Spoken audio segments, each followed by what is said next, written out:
आज से लगभग 1000 खरब वर्षों में क्या होगा? मानव जाति और पृथ्वी का भविष्य क्या है? कुछ रिसर्च के बाद अगले 1000, 1 लाख और भविष्य में 1000 खरब सालों तक की घटनाओं की भविष्यवाणी मिली है। आइए इस अद्भुत यात्रा पर एक साथ चलते हैं। अब से लगभग 1000 साल बाद भाषाओं के तेजी से विकास के कारण एक भी वर्तमान समय का शब्द नहीं बचा होगा। गामा सेफिर तारा हमारे ध्रुवीय तारे को रिप्लेस कर देगा, जिससे हमारे पास एक नया नॉर्थ स्टार होगा।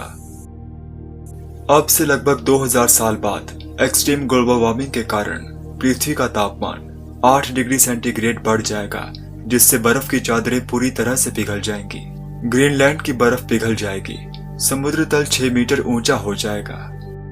क्या आप जानते हैं साल 5125 मायन कैलेंडर के अंत का साल है और मायंस के अनुसार उसी साल होगा प्रलय का दिन। अगर हम 5125 में बच गए तो लगभग 20,000 साल बाद यूक्रेन का शहर चेर्नोबिल, जहां न्यूक्लियर पावर का हादसा हुआ था, सुरक्षित हो जाएगा।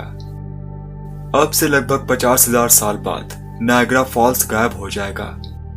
ग्लोबल वार्मिंग के कारण तापमान 2 डिग्री सेंटीग्रेड बढ़ने से ग्रीनलैंड की बर्फ पिघल जाएगी, पूरी तरह से पिघल जाएगी। अब से 1 लाख साल बाद आपकी मैकबुक में जो टाइटेनियम मौजूद है वह खुरचना शुरू हो जाएगी।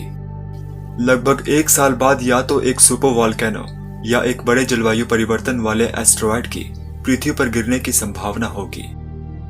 आकाशगंगा में पृथ्वी की गति के कारण 1 लाख साल बाद हमें आकाश के तारे पूरी तरह से अलग दिखेंगे।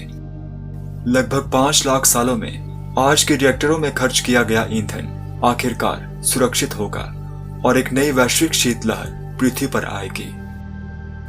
10 लाख सालों में आज के समय में बनाए गए सभी शीशे खराब हो जाएंगे। विशाल पत्थर की संरचनाएं जैसे गीजा में पिरामिड या माउंट रशमोर पर मूर्तिकला शायद तब भी मौजूद रहे, लेकिन बाकी सब कुछ समाप्त हो जाएगा। कुछ वैज्ञानिकों ने यह प्रपोज किया है कि 50 लाख सालों में वाई क्रोमोसोम मर जाएंगे। अब से लगभग 500 लाख साल बाद अफ्रीका यूरेशिया से टकराएगा, जिससे भूमध्य सागरीय बेसिन सील हो जाएगा और हिमालय के समान एक नई पर्वत श्रृंखला का निर्माण होगा और अंटार्कटिका की बर्फ उत्तर में चली जाएगी और पिघल जाएगी, जिससे समुद्र का स्तर 75 मीटर बढ़ जाएगा। लेकिन चिंता मत कीजिए, उस समय तक मानव जाति शायद पूरी आकाशगंगा को कॉलोनाइज कर सकती है। 600 लाख वर्षों में पृथ्वी का ऑर्बिट अनप्रिडिक्टेबल हो जाएगा। लगभग 2500 लाख सालों में महाद्वीप गति करना शुरू कर देंगे और एक नया महाद्वीप बनना शुरू हो जाएगा। अब से 8 करोड़ साल बाद C4 प्रकाश संश्लेषण संभव नहीं होगा और परिणाम स्वरूप बहुकोशिकीय जीवन समाप्त हो जाएगा। अब से 2 बिलियन साल बाद पृथ्वी का कोर जम जाएगा और प्लैनेट घूमना बंद कर देगा। कोई रोटेशन नहीं, कोई मैग्नेटिक फील्ड नहीं, सूरज से कोई सुरक्षा नहीं और सतह का तापमान 147 डिग्री सेल्सियस तक पहुंच जाएगा। पृथ्वी पर मौजूद जीवन समाप्त हो जाएगा।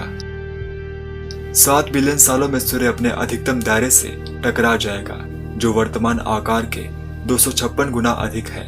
मरक्यूरी, वीनस और हो सकता है हमारी पृथ्वी भी सूर्य में समा जाए और फिर सूर्य अपने वर्तमान मास का लगभग 50% कार्बन डाइऑक्साइड से बना व्हाइट ड्वार्फ बन जाएगा। अब से 20 बिलियन साल बाद ब्रह्मांड का एक संभावित अंत। ब्रह्मांड का निरंतर विस्तार हो रहा है और अरबों वर्षों पश्चात ब्रह्मांड में मौजूद ऑब्जेक्ट्स के बीच दूरियां अनंत हो जाएंगी। अब से 100 खरब वर्षों बाद सभी सितारों का समय पूरा हो जाएगा और वे समाप्त हो जाएंगे। बची हुई चीजें होंगी केवल अवशेष, व्हाइट ड्वार्फ, न्यूट्रॉन स्टार्स और ब्लैक होल्स। 1000 खरब वर्षों में यदि मरता हुआ सूरज पृथ्वी को नहीं निगल पाता है तो पृथ्वी की कक्षा अंत में समाप्त हो जाएगी और पृथ्वी स्वयं ही सूर्य में डूब जाएगी और सब समाप्त हो जाएगा। आपको क्या लगता है कि पृथ्वी और मानव जाति का क्या होगा? मुझे कमेंट्स में जरूर बताइएगा।